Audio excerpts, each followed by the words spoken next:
Gaza में बढ़ते भूखमरी के संकट के बीच इजरायली सेना की गोलीबारी से कम 10 फलस्तीनी मारे गए हैं। इजरायल द्वारा यूएनआरडब्ल्यूए पर प्रतिबंध के बाद गाजा में खाद्य सहायता वितरित की जा रही है, लेकिन इजरायली गोलीबारी से कई लोग जख्मी हुए हैं।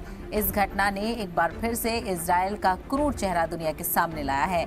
गाजा में पिछले 2 महीनों से कोई एड नहीं पहुंच रही थी और इजरायल के प्रतिबंधों की वजह से भूखमरी जैसे हालात बन गए हैं। अंतर्राष्ट्रीय आलोचनाओं और दबाव के बाद इजरायल सरकार ने गाजा में एड पहुंचाने के लिए थोड़ी ढील दी है, लेकिन इस बार एड संयुक्त राष्ट्र एजेंसी यूएनआरडब्ल्यूए की ओर से नहीं, बल्कि इजरायल अमेरिकी समर्थित गाजा ह्यूमैनिटेरियन फाउंडेशन की ओर से पहुंचाई जा रही है, क्योंकि इजरायल ने यूएनआरडब्ल्यूए पर बैन लगा दिया है।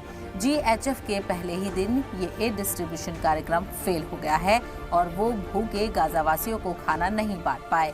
खबरों के मुताबिक पिछले 48 घंटों में कम से कम 10 फलस्तीनी जो खाने के लिए कतार में थे, इजरायली बलों द्वारा गाजा में मारे गए हैं।